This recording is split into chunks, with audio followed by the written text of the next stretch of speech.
सर्वांना सलाम.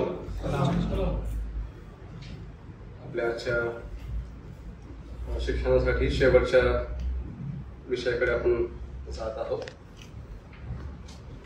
वास्तविक हा मोठा विषय आहे, परंतु त्यामधील महत्वाचे ठळक गोष्टी पाहायचा आपण प्रयत्न करूया.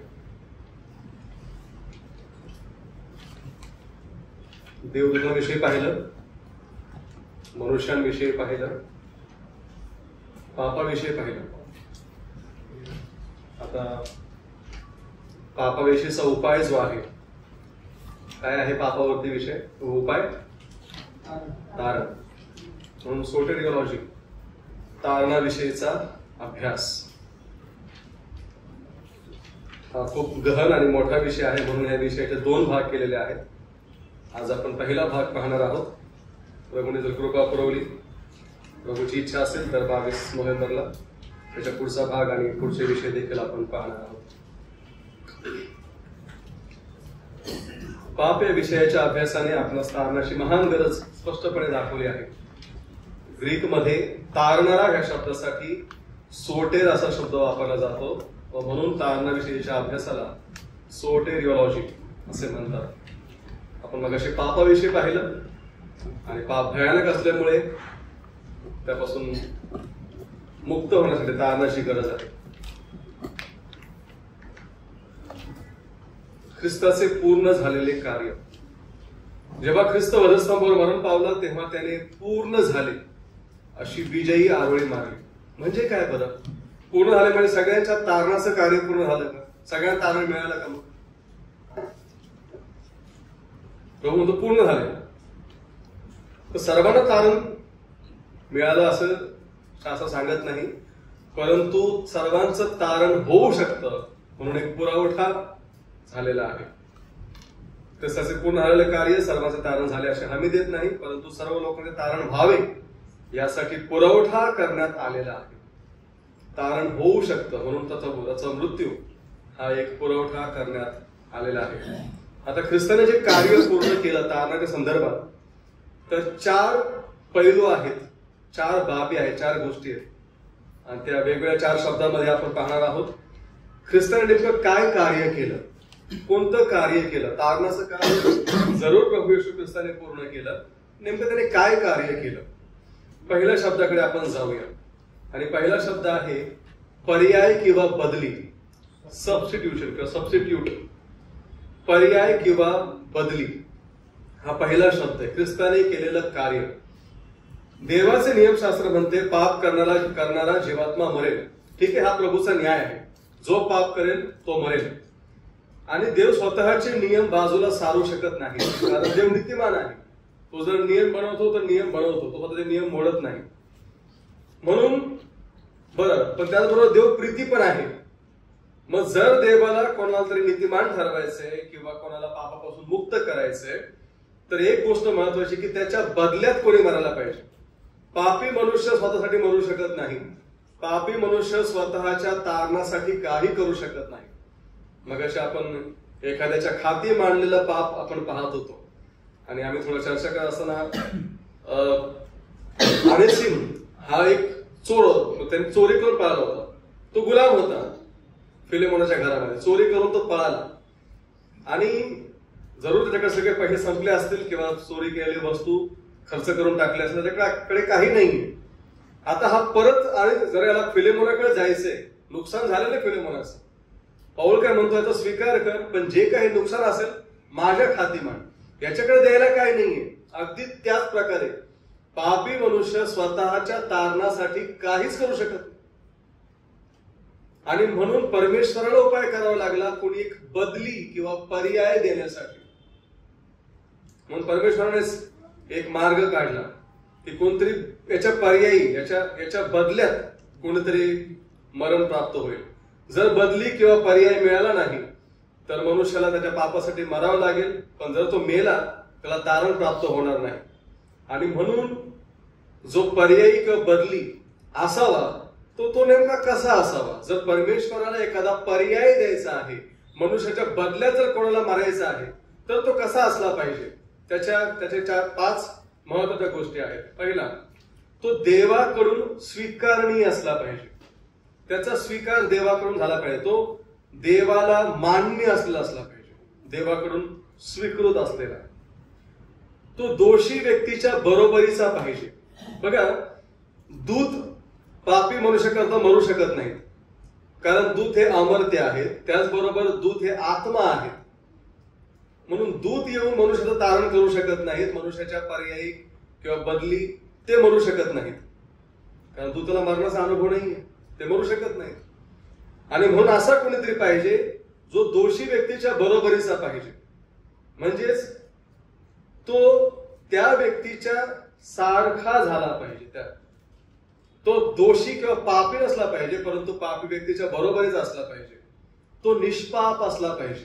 जर पापी असेल तर पापी मनुष्य करता मरू शकत नाही. पापी मनुष्यासाठी काही करू शकत नाही. तो निष्पाप असला पाहिजे. महत्वाचं म्हणजे तो मरण्यास इच्छुक पण असला पाहिजे, त्याला जबरदस्ती पण नाही केलं पाहिजे. जो पर्यायी किंवा बदली म्हणून असेल तो स्वतः इच्छुक असला पाहिजे, आणि त्याचबरोबर त्याच्याकडे अमर्याद जीवन असलं पाहिजे. कारण जर त्याला दुसऱ्याला जीवन द्यायचंय तर त्याच्याकडे जीवन असणं गरजेचं. जर का तोच मरणारा असेल आणि तो पुन्हा मरणातून उठणार नसेल, त्याच्याकडे जर सार्वकालिक जीवन नसेल, तर कसा मनुष्याला जीवन देईल. म्हणून पर्यायी किंवा बदली, त्याच्या बदली जर कोणी असावं तर 5 गोष्टी आपण पाहतो. तो देवाकडून स्वीकारणीय असला पाहिजे. तर देवाने सांगितलं नाही दुसरा कोणी ते मारायला गेला, काय फायदा नाही. पापी व्यक्तीच्या बदल्यात मी मरतो, नाही, तो देवाकडून स्वीकारणीय, तो त्या दोषी व्यक्तीच्या बरोबरीचा असला पाहिजे. म्हणजे त्याच्या सारखा, त्याच्या योग्यतेमध्ये तो आला पाहिजे, पण तो निष्पाप असावा. जर तोच पापी असेल तर पापी व्यक्ती करता मरून काय फायदा. पण तो मरण्यास इच्छुक पाहिजे, तो अमर्याद जीवन असला पाहिजे. आणि आपल्याला समजतं की देव मनुष्य किंवा जो मनुष्य देव आहे म्हणजे प्रभू येशू ख्रिस्त, त्याच्याशिवाय ह्या निकषामध्ये ह्याच्यामध्ये कोणीही बसू शकत नाही. आणि म्हणून तो स्वतः जगामध्ये आला, तो देवाकडून स्वीकारणीय आहे. तो म्हणाला, पिता म्हणाला, त्याच्याविषयी मी प्रसन्न आहे. तो दोषी व्यक्तीच्या बरोबरी झाला, त्याने शरीर धारण केलं आणि तो मनुष्यांच्या बरोबरीचा झाला. तो पापी झाला नाही, पण पापी व्यक्तीसारखं त्याने शरीर धारण केलं. तो दास, केवळ तो मनुष्य नाही, तो दास झाला. तो निष्पाप आहे, तो मरण्यास इच्छुक आहे. त्याला जबरदस्तीने पाठवलं की त्याने जा म्हणून. तेव्हा स्वर्गात वाणी झाली, आम्हासाठी कोण जाईल. तो म्हटला, हा मी तयार आहे. आणि मग त्याला तो आला. त्याच्याकडे अमर्याद जीवन आहे. ज्याला पुत्र लाभला आहे त्याला जीवन लाभलं आहे, सार्वकालिक जीवन असलेला प्रभू येशू ख्रिस्त. आणि म्हणून तोच एक परफेक्ट पर्याय किंवा बदली आहे. हे ख्रिस्ताचं कार्य आहे. तो आपल्यासाठी एक पर्यायी म्हणाला, पर्याय, सबस्टिट्यूट, आपल्या बदल्यात तो आला. जुन्या करारामध्ये अनेक यज्ञ पशूंचं अर्पण आपण पाहतो, आणि सगळी पशूंची अर्पण प्रभू येशू ख्रिस्ताकडे निर्देश करतात. वेगवेगळे अर्पण आहेत.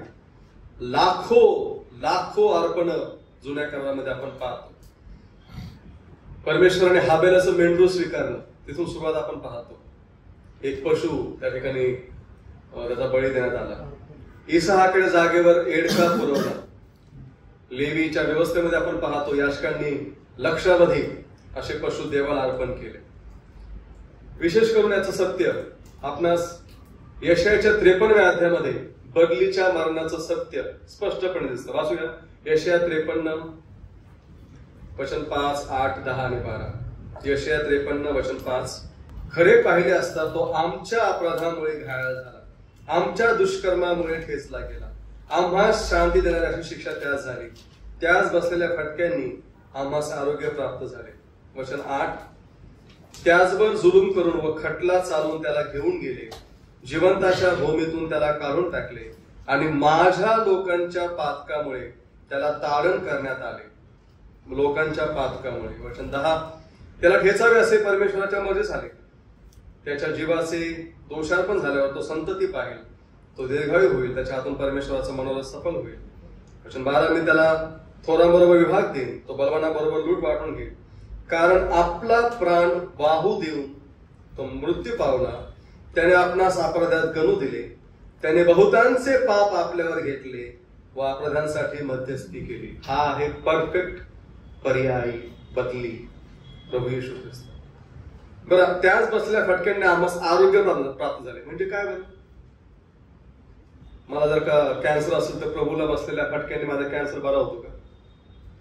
आरोग्य प्राप्त झालं म्हणजे काय? पापाचा रोग केला. त्याचा उल्लेख, त्याचं वर्णन यशाच्या पहिल्या अध्यायामध्ये आहे. एक असा जखमी व्यक्ती, डोक्यापासून तर पायापर्यंत पूर्ण जखमा आहेत, जखमा चेंचरलेल्या पोवळलेले घाय आहेत, ते बरं करण्यासाठी कोण नाही, त्याला तेलाने नरम करण्यासाठी कोण नाही, असा उल्लेख, एक वर्णन केलेलं आहे यशाच्या पहिल्या अध्यायात. तिथे आहे किती हे पापिष्ट राष्ट्र. म्हणून बऱ्याचदा गैरसमज होतो की प्रभूच्या मृत्यूमुळे आम्हाला शारीरिक आरोग्य मिळतं. असं नाही. प्रभूचा मृत्यू हा आत्मिक गोष्टी संदर्भात, विशेषतः पापाच्याच संदर्भामध्ये आहे. तो आपल्यासाठी पर्याय आहे, एक परफेक्ट असा तो आपल्यासाठी, आपल्या वतीने आपल्यासाठी मरण पावला. प्रभू येशू ख्रिस्त देखील म्हणाला, त्याने प्रभू घोषणाचा विधी स्थापन केला, हे माझे रक्त, माझं शरीर. त्याने ते सांगितलं. पेत्र आणि पाऊलीने देखील या बदलीच्या मरणाचे सत्य वारंवार सांगितलं. एक वचन वाचूया. रोमकरस पत्र 5 अध्याय वचन 8. रोमन्स 5:8. परंतु देव आपणावर स्वतःच्या प्रीतीचे प्रमाण हे देतो की आपण पापी असताना ख्रिस्त आपणासाठी मरण पावला. आपण पापी असताना. गलती 3:13 मध्ये पण आहे, पहिले पेत्र 3:18 मध्ये पण आहे. तो आपल्या बदल्यात मरण पावला. आपल्या बदल्यात तो मरण पावला. ख्रिस्त बापांसाठी मरण पावला म्हणजे त्यांच्या वतीने, त्यांच्यासाठी, त्यांच्या स्थानी, त्यांच्या फायद्यासाठी त्याने पातक्यांच्या पापाच्या शिक्षेची जबाबदारी स्वतःवर घेतली. प्रथम त्याच्या पापासाठी मरण पावला. देवाचा पुत्र जो परिपूर्ण मनुष्य, तो बदली म्हणून आदर्श व पुरेसा आहे, असा तो एकमेव बदली पर्याय आहे. ख्रिस्ताने केलेलं कार्य पहिलं, तो कोण आहे? एक बदली म्हणून मरण पावला, पर्याय आहे आपल्यासाठी, सबस्टिट्यूट म्हणून आपल्या बदल्यात तो मरण पावला. हे पहिलं कार्य आपण पाहिलं. ठीक आहे, आहेत लक्षात येतं ना? तर पुढच्या मुद्द्याकडे जाऊया. पहिला मुद्दा आपण पाहिला, सबस्टिट्यूट, पर्याय किंवा बदले. दुसरा मुद्दा आहे, दुसरा शब्द आहे त्याच्याविषयी, सुटका, रिडेम्पशन, सुटका. आता याचा अर्थ असा आहे, प्रॉपर हा जो शब्द आहे सुटका किंवा रिडेम्पशन, त्याचा अर्थ आहे विकत घेणे किंवा पुन्हा विकत घेणे.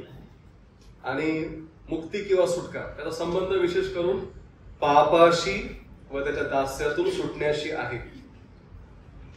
जुन्या करारामध्ये कधी जर मनुष्य आजारी पडला तर तो काय करायचा, आपली जमीन कधी कधी विकायचा, किंवा तो गरीब असला, त्याच्याकडे पैसा नसेल, कंगाल पण आलं तर त्याच्याकडे असलेली जमीन तो विकायचा. पण ही जमीन त्याच्या जाब्त्यापैकी कोणीतरी सोडवू शकत होतं, तेव्हा अधिकार होता. आपलं वतन आपल्यात राहायला पाहिजे. आता आजही हे गावच्या ठिकाणी आहे, आपलं वतन दुसऱ्यांना देता कामा नये, दुसऱ्यांना शक्यतो जमीन विकत नाही. आता ही सगळी गोष्ट मला गावात गेल्यावर बऱ्याचशा गोष्टी माहीत पडतात. नाही विकत नाही, छोटा तुकडा पण विकत नाही. आणि जरी कुठल्या भावाने विकला तर एखादा भाऊ जाऊन ते सोडून घेतो, पैसा देऊन परत घेतो. तर जुन्या काळात हा नियम होता की जो जवळचा नातलग आहे त्याने जाऊन ती जमीन सोडून घ्यायची. मग ती भावाने किंवा नातेवाईकाने कोणी जर विकली असेल, कुठल्याही अडचणीमुळे जर विकली असेल, तर जवळचा नातलग आहे त्याला गोयल म्हटलंय, गोयल, किंवा त्याला किन्समॅन रिडीमर असं म्हटलंय. याला एक हक्क होता की तो जायचा आणि ते सगळं काही परत घ्यायचं, जेणेकरून ते वतन एकाच कुटुंबात राहील. आणि तर त्याचं वर्णन लेवीय 25 अध्याय वचन 23 मध्ये आहे, 25 मध्ये आहे, रूथ मध्ये आहे, इर्मयामध्ये आहे. आता हे जे आहे सुटका, त्याच्या संबंधित आहे सुटका करणं, विकत घेणं किंवा पुन्हा विकत घेणं. म्हणजे कोणीतरी विकलेलं आहे ते पुन्हा विकत घेणं किंवा सोडवणं, रिडेम्पशन. आता याच्यामध्ये पण 5 विविध क्रियापदे आहेत या सुटकासाठी. पटपट आपण पाहूया. पहिला आहे, तसा शब्दाचा अर्थ आहे बाजारात विकत घेणे किंवा बाजारात वारंवार येणे, बाजारात विकत घेणे. पहा, कोणीही कितीही जरी पापी असला तरी ख्रिस्ताचा पुरवठा एवढा मोठा आहे की तो व्यक्ती सोडविला जाऊ शकतो. पापामुळे मनुष्य सैतानाच्या बंधनामध्ये गेला, गुलामीमध्ये गेला, आणि त्याला सोडवण्यासाठी प्रभू येशू ख्रिस्ताचा मृत्यू हा पुरेसा आहे, काफी आहे, तो पुरवठा आहे. आणि म्हणून विश्वासणाऱ्याचं शरीर हे किंमत देऊन विकत घेण्यात आलेलं आहे. बघा 1 करीन 6 अध्याय वचन 20 मध्ये काय म्हटलंय. 1 करीन अध्याय 6 आणि वचन 20. कारण तुम्ही मोलाने विकत घेतलेले आहात म्हणून तुम्ही आपल्या शरीराने देवाचे गौरव करा. तारण पावलेला विश्वासणारा त्याचं शरीर किंमत घेऊन विकत घेण्यात आलेलं आहे. प्रगटी 5:9-10 मध्ये म्हटले की आपणास राजे व याजक होण्यासाठी विकत घेण्यात आले. म्हणून हे जे रिडिम्पशन जो शब्द आहे त्याच्यामधला पहिला शब्द आपण पाहिला. एक शब्द असा आहे, एक क्रियापद असा आहे, विकत घेणे, बाजारातून विकत घेणे. आणि म्हणून पापाच्या गुलामीत गेलेल्या मनुष्याला प्रभू येशू ख्रिस्त विकत घेतो. विश्वासाचं शरीर विकत घेतलेलं आहे. पहिला शब्द आपण पाहिला, विकत घेणे. पहिला प्रभू येशू ख्रिस्ताच्या कार्यामध्ये तो एक पर्याय आहे, आपल्यासाठी बदली आहे. दुसरी गोष्ट तो आपला सुटका करणारा, रिडम्पशन करणारा सुटका आहे. त्या सुटकेमध्ये 5 शब्द आपण पाहत आहोत. पहिला शब्द बाजारात विकत घेणे किंवा बाजारात वारंवार घेणे. दुसरा शब्द जो आहे तो त्याच बाजारात विकत घेण्याच्या पुढे एक्स जोडतो. एक्स त्याचा अर्थ असा, माहिती ना, एक्स ऐकला असेल बऱ्याच ठिकाणी, तरुणांना माहिती आहे एक्स गोष्टी, ठीक आहे. याचा अर्थ असा की जी वस्तू विकत घेतली आता ती पुन्हा दुसरं कोणी विकत घेऊ शकत नाही किंवा त्याला विक्रीला ठेवता येणार. एकदा विकत घेतली पण ती आता परत विकली जाणार नाही. ती आता विकली गेली, पुनर्विक्री होणार नाही. It's already sold.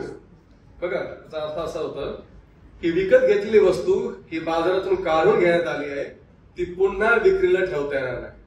आता हे सगळं पापी मनुष्याविषयी, तारणाऱ्याविषयी. पहिली गोष्ट प्रभू येशू ख्रिस्ताने आपल्याला विकत घेतलं, ते आपण पाहिलं. पण आता पुन्हा आपल्याला विकता येणार नाही, हे लक्षात ठेवायचं. एकदा का विश्वास मिळालेला प्रभू मुक्त करतो, विकत घेतो, त्याची पुनर्विक्री होत नाही. तो प्रभूचा म्हणून वेगळा, प्रभूसाठी पुन्हा त्याची विक्री होणार नाही. हा शब्द केवळ विश्वासणाऱ्यांसाठीच आहे, बाकी नाही. विश्वासणारे म्हणजे लक्षात ठेवा शब्द तारण पावलेले. नाहीतर विश्वासणारे भरपूर आहेत. तुम्ही गावात विचारा ख्रिस्तावर विश्वास ठेवतात का, मग पक्का विश्वास ठेवतो. पण विश्वास म्हणजे काय, मग त्यांना काही समजत नाही. तारण झालं का, हा बाप्तिस्मा झालाय, तारण झालं का, नाही बाप्तिस्मा झालाय, त्यांना माहितच नाही बिचारांना. कारण त्यांना ते शिक्षण दिलं गेलं नाही, अज्ञानामध्ये ठेवलं गेलं अजूनपर्यंत. आम्ही लोणीमध्येच जवळपास 8 चर्च, पण लोणी पासून एक 10 किलोमीटरच्या अंतरावर आम्ही एका गावात गेलो. त्या ठिकाणी येशू ख्रिस्त कोण आहे माहित नाही लोकांना. लोणीमध्ये गेल्या कित्येक वर्षापासून चर्च आहे. त्यांनी अक्षरशः विचारलं कुठे राहतो येशू, म्हणजे एवढं अज्ञान आहे लोकांमध्ये. पण विश्वासणारे बरेच जण म्हणतात पण अज्ञानामध्ये आहे. म्हणून तारण पावलेला पुन्हा त्याची विक्री होत नाही. प्रभू एकदा स्वतःसाठी विकत घेतो ना, त्याची पुनर्विक्री होऊ देत नाही प्रभू. काय गॅरंटी आहे. एक्स लावून टाकलं, सोल्ड, तो आता झाला माझी, तो आता दुसरा त्याला विकू शकत नाही आता परत. तिसरा शब्द असा आहे की आता पैसे म्हणजे केवळ विकत नाही घेतलं, पण रक्कम दिली, काहीतरी पैसे दिले, किंमत दिली आणि किंमत देऊन सुटका केली. फक्त विकत नाही घेतलं, परंतु किंमत देऊन सुटका करून घेतली. प्रभू येशू ख्रिस्ताचं मूल्यवान रक्त, ही किंमत त्याने भरली आणि त्याने पापातून आपल्याला सोडवलेलं आहे. आम्ही त्याचे लोक होण्याकरता मुक्त करण्यात आलेलो आहोत. त्याने किंमत भरली, त्याने खंडणी भरली.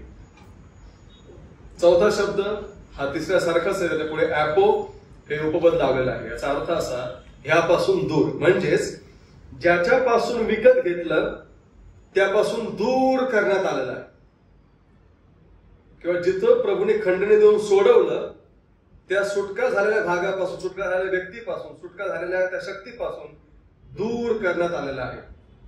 आता म्हणजे आपली मुक्ती झाली आणि मुक्ती ज्यापासून झाली तिथून आपल्याला दूर केलं गेलं. आपल्याला सैतानाच्या गुलामगिरीतून, भ्रष्टतेमधून, पापामधून प्रभूने मुक्त केलं. केवळ जवळ ठेवलं नाही, तो दूर करतो त्यापासून. आणि मग त्याने पवित्र आत्मा दिला. त्याच्या मार्गदर्शनाद्वारे वचन मनात ठेवून प्रभूची सेवा करत आपण त्या सैतानापासून दूर जाऊ शकतो, दूर राहू शकतो. प्रभू आपल्याला त्यापासून दूर करतो. आपण मुक्त केलेले आहोत आणि ही मुक्ती आहे यासाठी की त्याने आपल्याला त्यापासून दूर तो आपल्याला राखत आहे. आणि 5वा शब्द हा थोडासा वेगळा आहे. त्याचा अर्थ असा आहे की खरेदी करणं. बघा, देवाने जी मंडळी ख्रिस्ताच्या रक्ताने विकत घेतली ती त्याने स्वतः करता ठेवलेली आहे, ही कल्पना त्यात आहे. म्हणजे ज्यावेळेस आपल्याला खरेदी केलं ते पित्याने स्वतःसाठी राखून ठेवलेलं आहे. तो पिता परत कोणाला देणार नाही. किती अद्भुत आहे आपलं तारण आणि आपल्यासाठी भरलेली किंमत. त्याने आपल्याला एक बाजारामधून विकत घेतलं. त्याने आपल्याला विकत घेतलं, आता पुनर्विक्री होणार नाही. त्याने आपल्याला विकत घेतलं, जिथून सुटका केली तिथून आपल्याला दूर केलेला आहे. त्याने आपल्याला मुक्त केलं, किंमत भरून मुक्त केलेलं आहे. आणि त्याने आपल्याला खरेदी केलं देवासाठी खरेदी केलं. निसर्गतः मनुष्य देवाने निर्माण केलेला असल्यामुळे तो त्याच्या मालकीचा आहे, लक्षात घ्या. परंतु पापाद्वारे मनुष्य दुसऱ्याच्या नियंत्रणाखाली गेला. ख्रिस्ताने खंडणी भरली. वास्तविक पाहता त्याने त्याच्याजवळ जे काही होते ते सर्व स्वतःलाच, हा अति मौल्यवान मोती ज्याच्यावर तो प्रीती करतो ती मंडळी विकत घेण्याकरता दिले. प्रभू येशू ख्रिस्ताने मंडळीसाठी सर्वस्व दिलं. तर त्याने खंडणी कोणाला भरली बरं? तो एक खूप प्रश्न आहे. सैतानाला भरली का? सैतानाला खंडणी भरायची गरज नाही. पण त्याने आपल्याला सोडवलं. सैतानाच्या गुलामगिरीतून, सत्तेपासून, आधिपत्यातून मुक्त केलं आणि पित्याकरता राखून ठेवलं. म्हणून सुटका शब्दामध्ये आपण 5 शब्द पाहिले. सुटका याच्यामध्ये, रिडेम्पशन मध्ये त्याने मला बाजारातून विकत घेतलं. त्याने असं विकत घेतलं की त्याची पुनर्विक्री होणार नाही. त्याने आम्हाला विकत घेतलं किंमत देऊन. किंमत भरली, खंडणी भरली, पैसे भरले. त्याने आम्हाला दूर केलं त्या बाजारापासून, त्या गुलामगिरीतून. त्याने आम्हाला पिता करता राखून ठेवलेला आहे. पण ख्रिस्ताच्या कार्यामधले आपण 2 शब्द पाहिले. पहिला पाहिला तो कसा आहे आपल्यासाठी? बदली किंवा पर्याय आहे. दुसरा सुटका आहे. तिसरा शब्द प्रायश्चित, प्रोपेशिएशन, प्रायश्चित आहे. प्रायश्चित. प्रायश्चित म्हणजे काय बरं? काय म्हणताय? ख्रिस्त आपल्यासाठी प्रायश्चित आहे म्हणजे काय?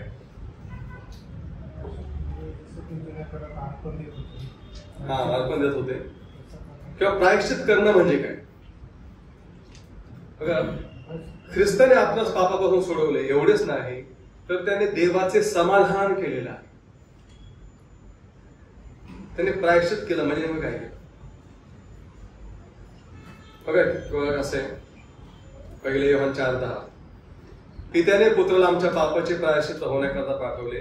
त्यात प्रीती हा पित्याचा हेतू होता. प्रीती खातर त्याने पाठवलं. प्रायश्चित्तामध्ये प्रीती आहे प्रभूची, पित्याची. आणि तो आपल्यासाठीच नाही, सगळ्या जगाच्या पापासाठी प्रायश्चित. प्रायश्चित म्हणजे काय?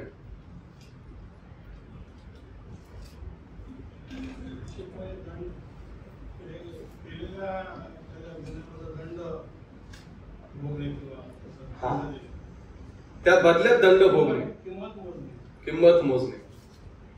त्याचा एक सोपा असा अर्थ आहे समाधान करणे किंवा देवाचा क्रोध शांत करणे. प्रायश्चित म्हणजे पापी असल्यामुळे पापी मनुष्यावर देवाचा क्रोध राहतो. रोमकास पत्रामध्ये आपण वाचायला मिळतं.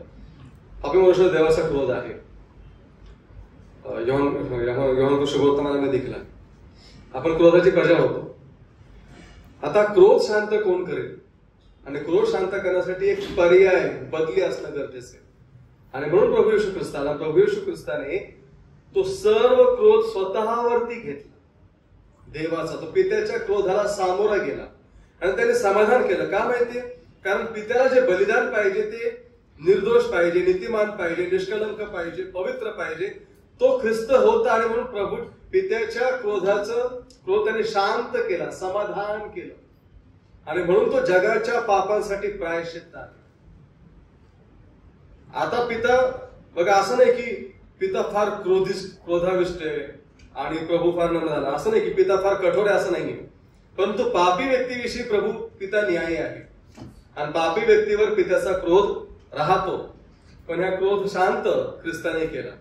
पिता फार क्रोधाविष्ट आहे आणि सौम्य येशूने त्याच्या क्रोधाचे शमन केले. ही कल्पना विचार करण्याजोगी नाही. असं नाही की पिता फार कठोर आहे, निष्ठुर आहे. पिता प्रेमळ आहे, तो दयाळू आहे, पण तो न्यायी पण आहे, तर न्यायी स्वभाव. पण पापी व्यक्तीवरचा क्रोध राहतो आणि हा क्रोध पुत्राने शांत केला. काही बिल्डिंगच्या वरती, मोठ्या टॉवरच्या वरती एक रॉड लावलेला असतो. जे काही समजा वीज ज्यावेळेस पडते वीज, तर ती वीज त्याच्यावर पडावी, कारण तो अजून ते डायरेक्ट जमिनीच आहे, त्या बिल्डिंग वरती पडू नये म्हणून. त्याला काहीतरी लाइटनिंग बेरर असं काहीतरी म्हणतात त्याला. तर ती वीज पूर्ण जणू काय तो सहन करतो आणि डायरेक्ट जमिनीत पाठवतो, त्या बिल्डिंग वरती येण्याऐवजी. अगदी त्याच प्रकारे परमेश्वराचा क्रोध पुत्रावरती आला, जेणेकरून तो मनुष्यांवरती येऊ नये. पण तो मनुष्यांवरती येईल कोणाला माहितीये का? जे त्या पुत्राचा नाकार करतात, जे त्या पुत्राच्या पुरवठ्यावरती विश्वास करणार नाही, जे पापात जीवन जगते, त्यांचा तो क्रोध अजूनही आहे. पुढे जाऊया. जुन्या करारामध्ये आपणास दयासन हा शब्द पाहायला मिळतो, जो निवास मंडपामध्ये कराराच्या कोशाच्या वरती जे झाकण होतं त्याच्यावर 2 करूब असायचे, तर ते दयासन त्या ठिकाणी असतं. त्या झाकणाला दयासन म्हटलेलं, मर्सी सीट असं म्हटलेलं. आणि त्या शब्दासाठी नव्या करारामध्ये जो शब्द आलाय तो आहे प्रायश्चित्त. दयासनासाठी जो शब्द आलाय तो आहे प्रायश्चित्त. ख्रिस्ताच्या संदर्भात बोलताना देखील तो शब्द वापरलेला आहे. दयासन हे पापावर पांघरून घालण्याबद्दल आणि नीती महत्वाचे जे दैविक परिमाण त्याची मागणी करत होते त्याबद्दल बोलत होते. दयासन आपल्याला हे दाखवतं की देव फार नीतिमान आहे, पण तो पापावर पांघरून देखील घालतो. पापावर पांघरून घालणारा परमेश्वर. म्हणून दयासनासाठी जो शब्द आला तो शब्द प्रायश्चित्त म्हणून नव्या काळात आला, की देव ती अपेक्षा करतो, तो पापावर पांघरून घालायला तयार आहे, तो नीतिमान आहे, तर त्यासाठी त्याला कोणीतरी पर्याय किंवा बदली पाहिजे. आणि म्हणून प्रभू येशू ख्रिस्ताने तो क्रोध शांत केला, समाधान केलं, त्याचं समाधान केलं. तो फार असा आकळ विकळ क्रोध करणार नाही, पण त्याचं समाधान केलं की त्याचं. जकातदाराविषयी आपण पाहतो, लोक 18व्या अध्यायामध्ये एक प्रार्थना आहे, हे देवा मज पापावर दया कर. त्याचं एक अशा देखील भाषांतर आहे, हे देवा मज पापाचे प्रायश्चित्त कर. हे देवा मी बिलकुल वाचू शकत नाही, मी पापी, पण जर कोणीतरी माझ्या पापांविषयी तुझं समाधान केलं तर मी वाचू शकेल. God be propitiated to be a sinner. मज पापाचे प्रायश्चित्त करणारा असे करते. पहिला शब्द आपण पाहिला पर्याय किंवा बदली. दुसरा कुठला? रिडेम्पशन, सुटका. तिसरा प्रायश्चित्त. चौथा शब्द आहे समेट, रिकन्सिलिएशन. बदली, मुक्ती, हे सगळ्या गोष्टीमुळे आता देवाबरोबर समेट करण्याचा मार्ग मनुष्याकरता मोकळा झालेला आहे. समेट का करायची गरज आहे? कारण पापामुळे परमेश्वर आणि मनुष्य यांच्यामध्ये ताटातूट झालेली आहे. यशाया देखील म्हणतो की तुमचे पाप देवाच्या व तुमच्यामध्ये आडधंतीप्रमाणे झालेले. आणि म्हणून समेट यासाठी केला जातो बघा, दोन पार्टी किंवा 2 पक्षामध्ये जर का भांडण आहे,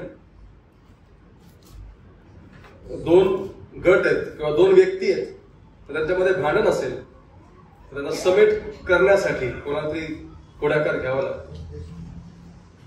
आणि म्हणून ज्यावेळेस समेट होतो त्यावेळेस वैरत्वाची भूमिका नष्ट होते. ज्यावेळेस समेट होतो त्यावेळेस मित्रत्व येते. आणि प्रभू येशू ख्रिस्ताच्या मृत्यूद्वारे समेट करणं हे फार सोपं झालेलं आहे. देवाचा मनुष्याबरोबर समेट झाला असं नाही, मनुष्याचा देवाबरोबर समेट. देव तर त्या ठिकाणीच आहे, पण मनुष्य देवापासून दूर गेला. मनुष्याचा देवाबरोबर समेट होणं, पुरवठ्यामुळे संपूर्ण सृष्टीचा देवाबरोबर समेट झाला आहे. त्याचा अर्थ असा की जगाचे तारण होऊ शकते, संपूर्ण जगाचे तारण झाले आहे असे नाही, लक्षात ठेवा. पण संपूर्ण जगाचं तारण होऊ शकतं असा अर्थ आहे. 2 कोरिंथ 5:14 अध्याय त्याच्यामध्ये आपण ते पाहू शकतो. 14 अध्याय 14 वचन, 15 वचन, 19 वचन तिथे आपण पाहतो की जगाचा देवाशी समेट झालेला आहे, म्हणून तो समेट होऊ शकतो. जेव्हा एका व्यक्तीचा समेट होतो तेव्हा सर्व काही नवे होते. तिचे स्थान आदामातून ख्रिस्तात बदलले जाते. काय समेट आहे? पूर्वी मी आदामात होतो, आता मी ख्रिस्तामध्ये आहे, कारण समेट झाला, मनोमिलन झालं, रिकन्सिलिएशन. आता शत्रुत्व नाही, आता मित्रत्वाची जागा घेतली. आता वैरभाव नाही, आता मित्रत्व आहे. आता क्रोध नाहीये, आता कृपा आहे. आता दंड नाही, आता दया आहे, चांगुलपणा आहे. आदामामधून ख्रिस्तात हा समेट आहे. पापातून नीतिमत्वात विश्वास ठेवणाऱ्याच्या पापाची क्षमा होते. तो नवी उत्पत्ती होतो, नवी सृष्टी होतो, त्याचं तारण होते. स्वर्गातील सर्व गोष्टीचाही त्याच्याबरोबर समेट होतो. आपण लक्षात घेतलं पाहिजे. पुढचा मुद्दा, प्रभू येशू ख्रिस्ताचे 4 कार्य आपण पाहिले. तो आपल्यासाठी पर्यायी किंवा बदलीचा म्हणून मरण पावला. दुसरी गोष्ट, तो आपल्यासाठी सुटका त्याने आपली केली. तिसरी गोष्ट, प्रायश्चित्त झाला. चौथी गोष्ट, समेट, त्याने समेट केला. तो आपल्या बदल्यात मरण पावला, त्याने आमची सुटका केली, त्याने आम्हासाठी प्रायश्चित्त केलं, त्याने आमचा समेट पित्याबरोबर केला. हे ख्रिस्ताचं महत्वाचं कार्य आहे आणि अद्भुत कार्य आहे. तो बदली पर्याय कसा असावा हे देखील आपण पाहिलं आणि सुटकामध्ये येणारे 5 शब्द ते देखील आपण पाहिले. त्याने आम्हाला विकत घेतलं. पुन्हा विक्री आमची होऊ शकणार नाही, कारण आम्ही वेगळे केलेलं आहोत. सैतान पुन्हा आपल्यावर ते अधिकार गाजवू शकणार नाही. त्यांचं पक्क तारण झाले त्यांच्याविषयी. त्यांना विकत घेतलेले, पित्यासाठी वेगळे केलेले, त्याने खंडणी भरून विकत घेतलेला आहे. ते पित्याचे आहेत, राखून ठेवलेले आहेत.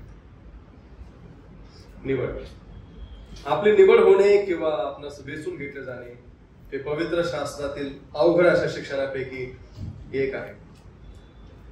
बघा, मनुष्याला स्वतंत्र इच्छा परमेश्वराने दिली आणि म्हणून त्याने ख्रिस्तावर विश्वास ठेवलाच पाहिजे. परंतु हे पण लक्षात घेतलं पाहिजे की देवाने तारण होण्यासाठी काहींना निवडलेलं आहे. मग याचा अर्थ असा नाही की तारण होण्याची लायकी कोणाची पण नाहीये, कोणच तारण होईल अशी लायकी नाहीये. परंतु देवाने काही लोक ख्रिस्ताला देण्यासाठी कृपेने निवडलेले आहेत. तरी देखील शास्त्रामध्ये कुठे असं म्हटलेलं नाहीये की कोणाला नाश करण्याकरता निवडलेले आहे, असं कुठे म्हटलेलं नाहीये की हे नाशकाला निवडले. परंतु तारणासाठी निवडलेल्याचा उल्लेख आहे, तारणासाठी वेगळे केलेले. आणि म्हणून प्रभूची कृपा आहे की त्याच्यामध्ये त्याने आम्हाला समाविष्ट केलं. तारण होण्याकरता त्याने आम्हाला निवडलं. अग्नीचं सरोवर सैतानासाठी आहे, त्याच्या दूतांसाठी आहे. जो उल्लेख आपणास मत्तेकृ शुभवर्तमान अध्याय 25 वचन 41 मध्ये वाचावयास मिळतो. परमेश्वर मनुष्याला त्या ठिकाणी पाठवत नाही, टाकत नाही, तर मनुष्य स्वतः पापाकडून त्या ठिकाणी जात आहे. प्रभूच्या कृपेने काही वर्षापूर्वी आम्ही एक ट्रॅक लिहिलं, स्वर्ग आणि नरक, आपण कुठे जात आहात. त्याची पहिली ज्यावेळेस आवृत्ती काढली त्यात मी नंबर टाकला होता. बऱ्याच जणांनी टीका केली, त्यांच्याकडे ते पोहोचलं. पण एक फोन मला आला, त्यांनी असं म्हटलं की देव इतका कठोर कसा काय. ते विदर्भी व्यक्ती होते की आपल्याच बनवलेल्या माणसाला तो नरकात टाकेल. कारण आम्ही लिहिलं होतं की एक दिवशी प्रभू येशू ख्रिस्त येईल, न्याय करेल, पापी माणसांना नरकात टाकेल. आणि मग आम्ही पुन्हा थोडा अभ्यास करून समजले की तसा उल्लेख नाहीये. पापी मनुष्य स्वतःच्या पापामुळे नरकात जाईल. मग आम्ही त्याचं करेक्शन केलं. ते 2-3 करेक्शन करून आता शेवटची कॉपी आहे देवाच्या कृपेने, आणि त्याच्या कॉपीज अनेक ठिकाणी वाटण्यात आलेल्या आहेत. मनुष्य स्वतः निवडत आहे नरक, स्वतःसाठी स्वतः निवडतो. प्रभूची इच्छा आहे प्रत्येकाचं तारण व्हावं. आपण वचनामध्ये वाचतो, त्याची इच्छा आहे प्रत्येकाचं तारण व्हावं, त्यांनी सत्याच्या परिपूर्ण ज्ञानाप्रत पोहोचावे. देवाची इच्छा आहे प्रत्येक मनुष्याचं तारण व्हावं. सैतान बळकून मनुष्यांना नरकाकडे घेऊन जात आहे. ज्यावेळेस निवडलेला हा शब्द येतो शास्त्रामध्ये, आपणास देवदूत इस्रायल आणि ख्रिस्त यांच्याविषयी म्हटले. अनुक्रमे बघा, 1 तिमोथेय 5:21, यशाया 45 अध्याय वचन 3-4 आणि 1 पेत्र 2:6. देवदूत निवडलेले आहेत, इस्रायल निवडलेला आहे, प्रभू येशू ख्रिस्ताला पण निवडलेला आहे. पण महत्वाची गोष्ट काय माहितीये का? बघा, एक वचन वाचूया, रोम 8:33 वाचा. देवाच्या निवडलेल्या लोकांवर दोषारोप कोण ठेवे? ठीक आहे, देवाच्या निवडलेल्या लोकांवरती. कलोसे 3:12 किंवा 1 पेत्र 1 अध्याय वचन 2. 1 पेत्र. तेव्हा तुम्ही देवाचे पवित्र व प्रिय असे निवडलेले लोक आहात. बघा, जी गोष्ट देवदूतांविषयी होती, इस्रायलाविषयी होती, ख्रिस्ताविषयी होती, देवाने तुम्हाला आणि मला निवडलं.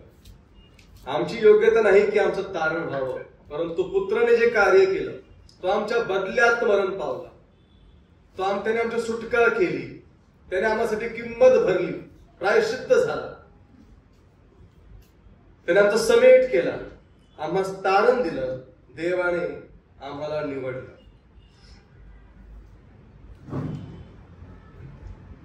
ठीक आहे, ज्यांना त्यांनी निवडलं त्यांचं त्यांनी गौरव केलं, त्यांचं त्यांनी पाचारणही केलं. 2 थेसलोनिकस पत्र 2 अध्याय वचन 14 मध्ये म्हटलंय, शुभवर्तमान हेच निवडीचं साधन आहे. ज्यावेळेस देव निवडतो, कुठल्या ना कुठल्या माध्यमातून सुवार्ता मनुष्याच्या कानावरती पडते, मनुष्य त्याचा स्वीकार करतो, विश्वास ठेवतो आणि मग तो ख्रिस्ताकडे येतो. योहान शुभवर्तमान 12 अध्याय वचन 32 वाचा. योहान 12:32. आणि मला पृथ्वीपासून उंच केले तर मी सर्वांना माझ्याकडे आकर्षून घेईन. तो तुम्ही आकर्षून घेईल. ख्रिस्ताने आम्हाला आकर्षून घेतलं, त्याची सुवार्ता आमच्या कानापर्यंत आली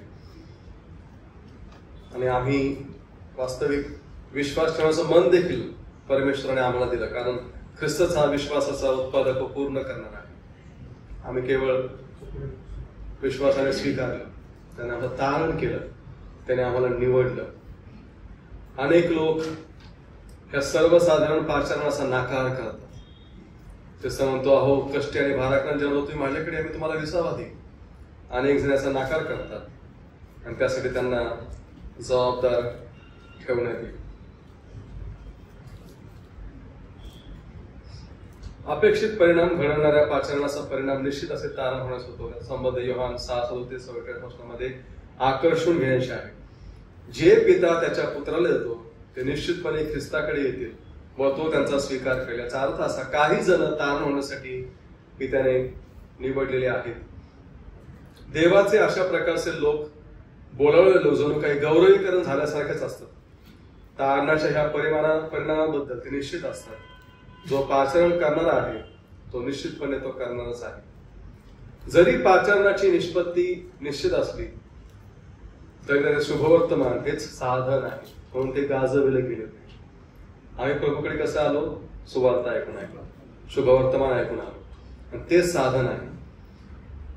ज्यांनी शुभवर्तमान ऐकले नाही त्यांचा न्याय निसर्ग, सत्सद्विवेक आणि प्राचीन मूळ सत्य जे अवशेष राहिले आहेत त्यावरून केला जाईल.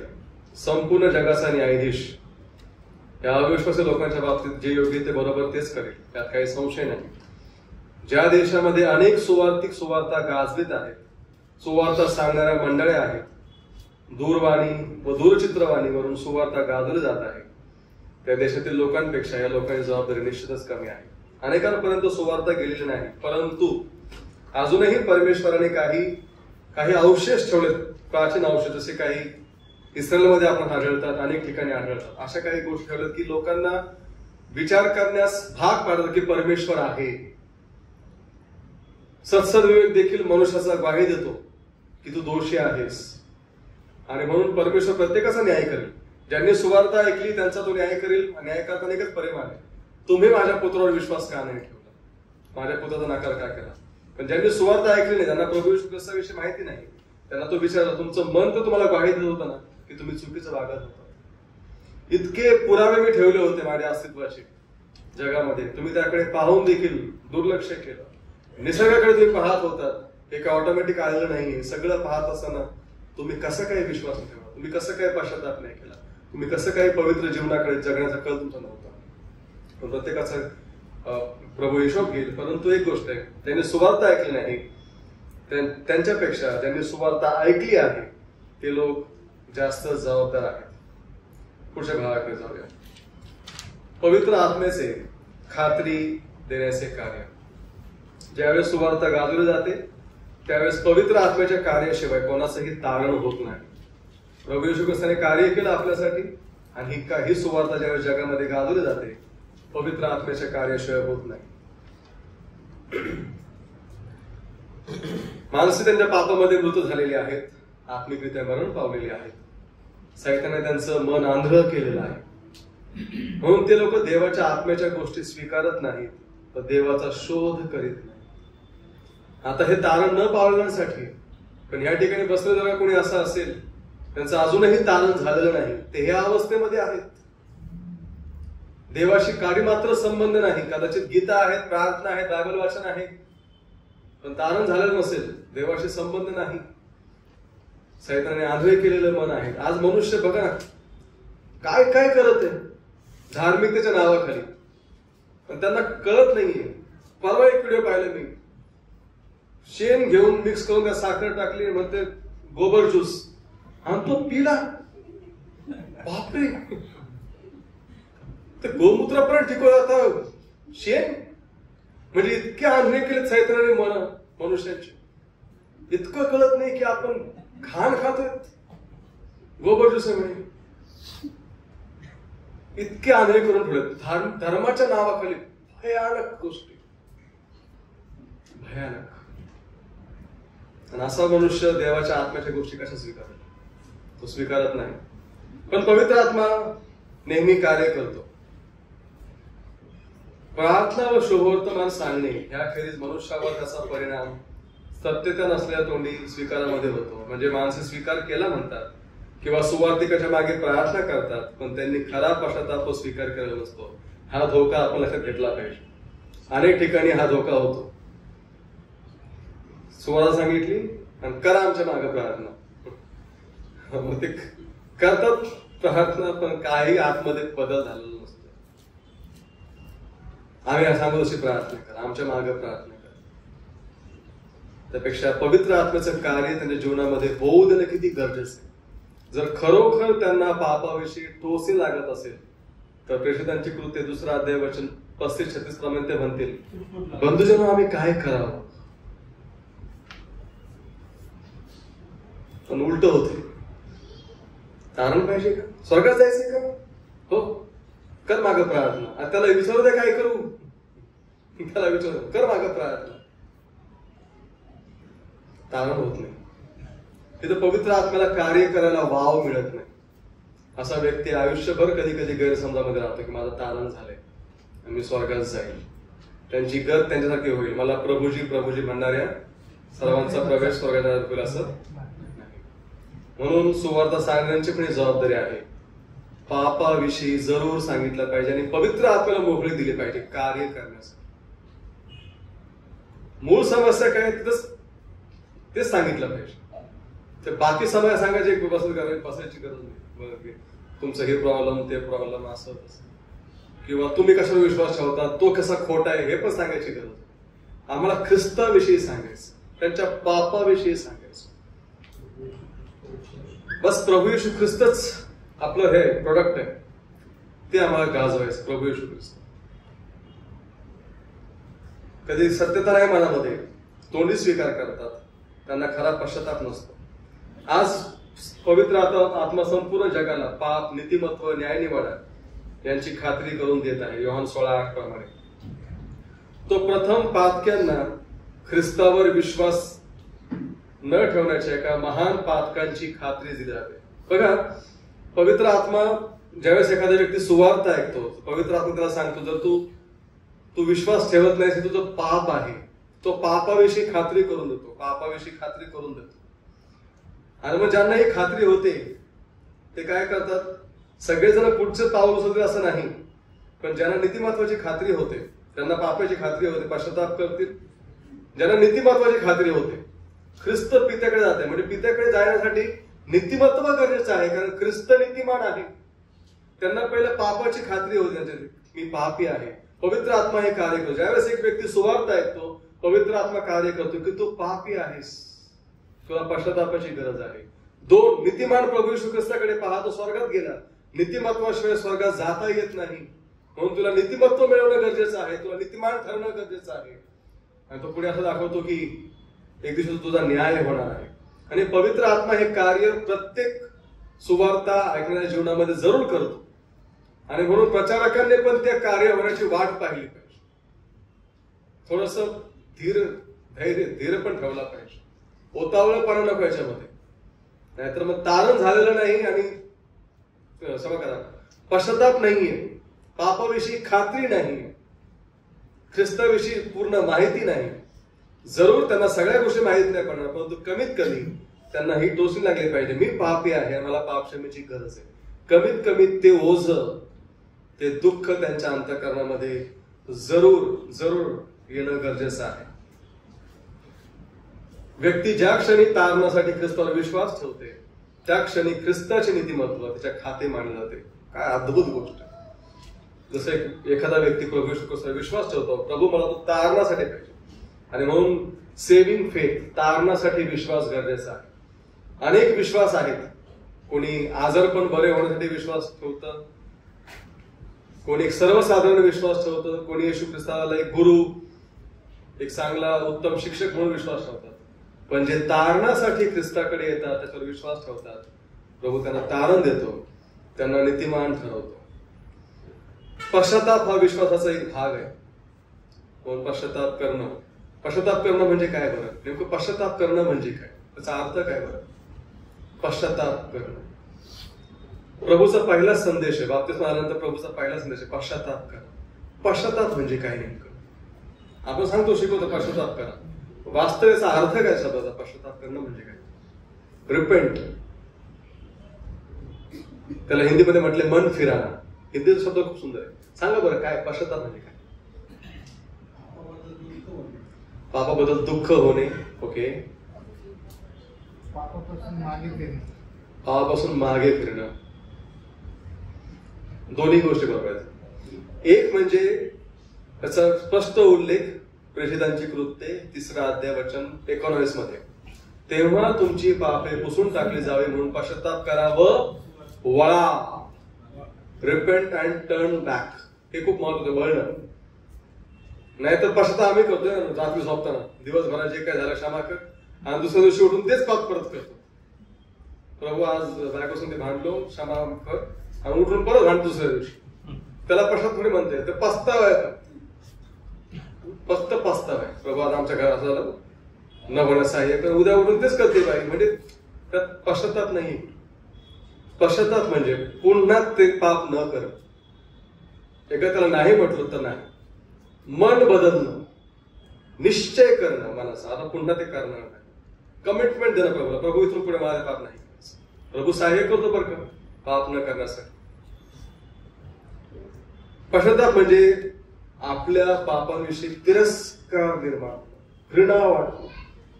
जोपर्यंत ते पाप वाईट घाण वाटत नाही ना, तोपर्यंत त्याचा आनंद मनुष्य घेतो. त्या पापाविषयी जोपर्यंत दुःख वेदना येत नाहीत, तोपर्यंत माग फिरणं सोपं होत नाही. पण पश्चातापात 2 आहेत. एक, त्या पापाविषयी दुःख येणं, वेदना येणं, तिरस्कार वाटणं, आणि ते सोडून मागे फिरणं, प्रभूकडे फिरणं. तेव्हा तो पश्चाताप पूर्ण आहे. बघा, सर्वसाधारण शिकवलं जातं की प्रभू येशू ख्रिस्तावर विश्वास ठेव. तारणाच्या अटीकडे आपण जात आहोत. शेवट समजा प्रभू येशूवर विश्वास ठेव म्हणजे तुझे व तुझ्या घराण्याचे तारण होईल. सिंपल आहे. विश्वास ठेव. पण बरेच जण याच्यामध्ये कर्मांची भर घालतात. विश्वास ठेवला पण तुम्हाला हे करावं लागेल, तुम्हाला ते करावं लागेल. प्रभूची सोपी अट आहे, विश्वास ठेव. पण विश्वास म्हणजे काय बरं, हे पण खूप महत्वाचं आहे. विश्वास म्हणजे नेमकं काय? न दिसणाऱ्या गोष्टी. ती एक व्याख्या आहे विश्वासाची, बरोबर. विश्वास म्हणजे काय?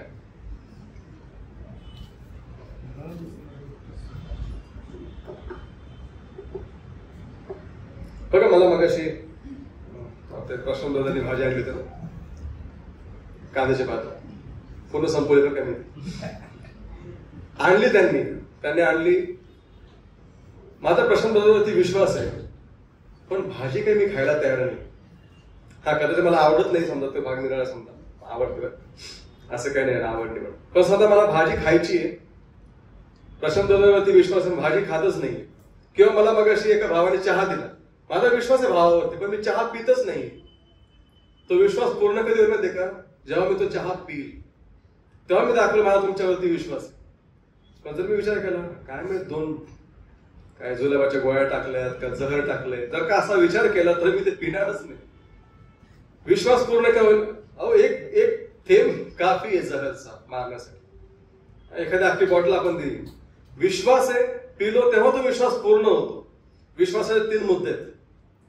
एक सत्याची ओळख म्हणजे प्रभू येशू ख्रिस्ताची ओळख, सत्याचा स्वीकार म्हणजे प्रभू येशू ख्रिस्ताचा स्वीकार, आणि सत्याला समर्पित जीवन. माझ्या भावावरती विश्वास आहे, त्या भावाने जे दिलं मी प्यालो, बस समर्पण दाखवतो. समर्पण, मी खाल्लं, मी पिलो, समर्पण पूर्णपणे, तेव्हा तो विश्वास पूर्ण होतो. त्याचा विश्वास आहे पण जायला सध्या घरी जायलाच तयार नाही, काय मी धरून मागलं पण त्याला विश्वास नाही होत. विश्वास म्हणजे संपूर्ण समर्पण पूर्णपणे. तो विश्वास प्रभूला पाहिजे, एका व्यक्तीचं पूर्णपणे समर्पण. ते अशी भर आहे की तारण हे कृपेने, जर समजा कोणी जर सांगतं तर तुम्ही हे करा ते करा, तर मग कृपेने तारण होतं हे वास्तवता माणूस रद्द करून टाकतो. विश्वासाद्वारे तारण आहे, त्याच्यामध्ये कुठल्याही कर्मांची किंवा विधींची भर घालण्याची गरज नाही. तुम्हाला आता आजकाल तारण सोडा, बाप्तिस्मा होणं गरजेचं आहे, लग्न करायचं बाप्तिस्मा होणं गरजेचं. मग तारण होते तर टेन्शन घेऊ नका. 4 दिवसापूर्वी मला एकाने सांगितलं की आमच्यासाठी आमच्या मुलाने मुलगी बघा. पाहिलं पण काय जमत नव्हतं. मग त्यांनी एक पाहिली, मला म्हणे पाहिली बघा ब्रदर, म्हणजे चांगली गोष्ट आहे. म्हटलं कोण आहे? नाही आहे ती अशीच आपली बिलीवर्स नाही, पण काय प्रॉब्लेम नाही. मी त्यांना सांगितलं पहिला बाप्तिस्मा द्या बरं का, त्याशिवाय काय लग्न होणार नाही, आणि आपल्याकडे आले की करू बिलीवर्स दिला त्यात काय जाते. आता मला काहीच कळालं उत्तर काय द्यावं, फक्त हलकी स्माईल दिली म्हणतात, कारण तेवढा वेळ नव्हता सिद्धांत शिकवण्याचा. पण प्रबळ ते अपेक्षित नाहीये. मी तर म्हणतोय आजच सेवांना लग्नासाठी बाप्तिस्मा, नाही तर किती जणांचा प्रॉब्लेम आहे. तारण विश्वासाद्वारे आहे, त्याच्यामध्ये कुठलेही कर्म नाही घेत. पश्चाताप हा विश्वासाचा भाग आहे. आपल्या भूतकाळाबद्दल मन बदलल्याशिवाय कोणालाही खऱ्या अर्थाने विश्वास ठेवता येणे शक्य नाही. पश्चाताप करणं म्हणजे मन बदलणं आहे. जेव्हा एखाद्याचं परिवर्तन होतं तेव्हा भावना येऊ शकतात, असं नाही की भावना येत नाही. पण मनुष्य रडलाच पाहिजे, तुम्ही वेळच पाहिजे असं पण काही नाही. बरेच जण हे कंपल्सन करतात, तुम्हाला रडू आलं पाहिजे, तुमचं दुःख दिसलं पाहिजे, असं काही नाही. असं काही नाही. बस काय म्हणतात नाही तुम्ही तोंडाने कबुलीच दिली पाहिजे, तसं पण काही गरजेचं नाही. तुमच्यामध्ये ख्रिस्ताचं प्रभुत्व दिसलंच पाहिजे. बऱ्याचशा गोष्टी लोक तारणाचा भाग करू इच्छितात, तर तारणाचा भाग नाही येत, तर तारणाचा परिणाम आहे. तारण झालेला व्यक्ती त्याच्या जीवनामध्ये ख्रिस्ताचं प्रभुत्व दिसून येईल. तारण झालेला व्यक्ती त्याच्या जीवनामध्ये देवाच्या आज्ञा तो पाळण्यास तयार होईल. फक्त विश्वास महत्वाचा. देव कृपेने तारण करतो. विश्वासाची एक सिंपल साधी अशी व्याख्या आहे, दुसऱ्याने जे घोषित केलं आहे त्याला मनाने दिलेली मान्यता. दुसऱ्याने जे घोषित केलं त्याला मनाने दिलेली मान्यता. पटपट फक्त वाचून मी थांबत आहे. हे आपण सगळं शिकलेलो आहोत, त्याच्यामुळे जास्त काही त्याच्यामध्ये डिटेलमध्ये जायचं नाही. विश्वास हा हृदयाचा अंतःकरणाचा हात असून तो स्वतः पुढे पोहोचून तारणाचे फुकट मिळेल दान स्वीकारतो. विश्वास आहे तर कुणी सांगितलं ना बस ते स्वीकार, तो आहे विश्वास. फुकट दोन नाही, स्वीकार ना किंवा विश्वास ठेव. ख्रिस्ताबद्दल बोललेले किंवा लिहिलेले वचन ऐकून किंवा वाचून विश्वास निर्माण होतो, त्यालाच सुवार्ता शुभवर्तमान असं म्हणतात. विश्वास हा देवाने त्याच्या पुत्राबद्दल त्याचे वचन जे पवित्र शास्त्र ह्यात जी साक्ष दिलेली आहे तिच्यावर मुळावलेला व आधारलेला असावा. विश्वास कुठला पण असावा जे पुत्राविषयी सांगितलं आहे. पुत्रावरती विश्वास, पुत्र जो तारणारा आहे त्या सत्याविषयी विश्वास, तो विश्वास महत्वाचा आहे. ठीक आहे, पुढे जाऊया.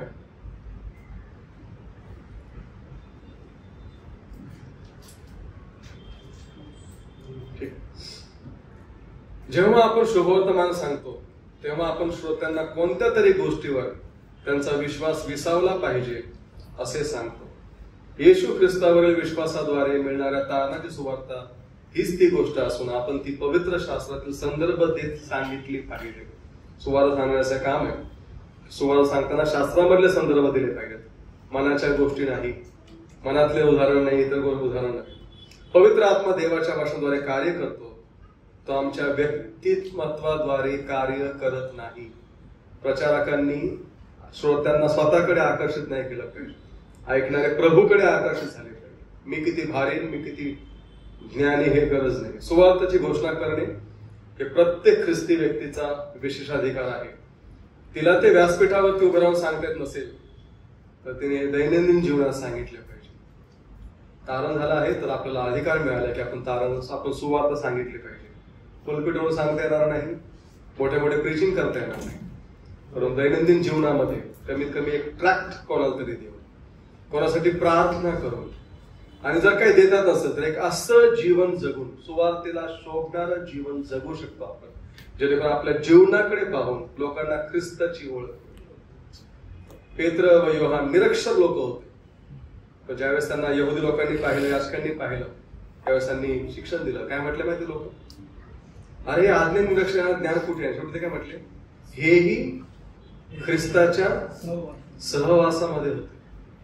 ख्रिस्ताच्या सहवासामध्ये असलेला व्यक्ती आहे ना, तो ओळखू येतो.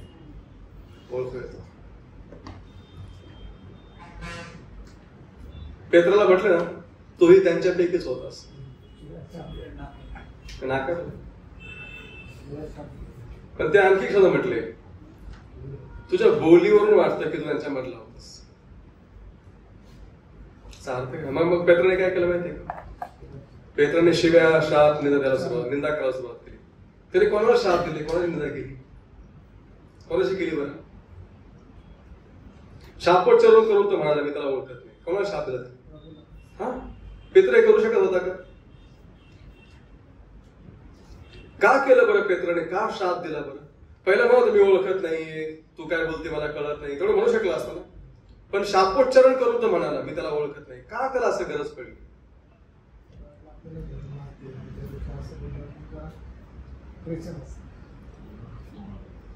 काय वाटतं?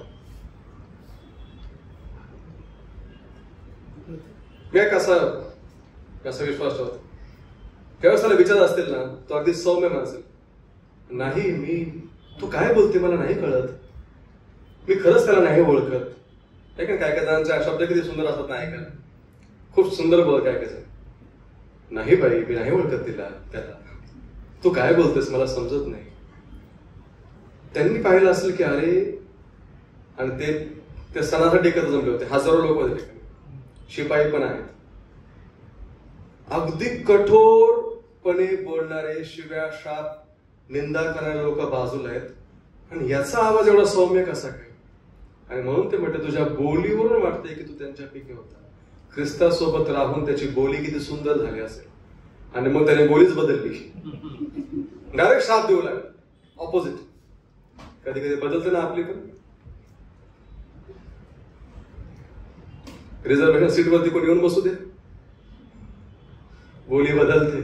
आपण जागा पकडल्या असले कोणी येऊन बसलं, धक्का मारला, नुकसान केलं, बदलते की नाही बोली कधी कधी. पेत्राने बोलीच बदलून टाकली दाखवण्यासाठी त्यांच्या बरोबर होतो. त्याचा असा एक अर्थ आहे की त्याच्या बोलून कळत होतो गालिला मधला आहे, आणि ख्रिस्त पण गालिला मधला होता. ख्रिस्ताच्या सहवासात राहणारे ख्रिस्तासारखे बनतात. म्हणून जरी मला सुवार्ता नाही सांगता आली, माझं जीवन असं असावं की माझ्या जीवनातून ख्रिस्त प्रगट झाला पाहिजे. तेच तर देवाचं गौरव आहे.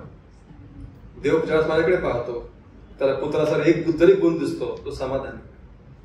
माझा पुत्र मला आज पाहिजे याच्या जीवनात. प्रभू तुम्हाला मला सहाय्य कर. तारण देणाऱ्या प्रभू येशू ख्रिस्ताचे कार्य आपण पाहिले, तो आम्हासाठी काय काय झाला, त्याचे काही शब्द आपण पाहिले, आपण आपली निवड पाहिली, पवित्र आत्म्याचं कार्य आपण पाहिलं.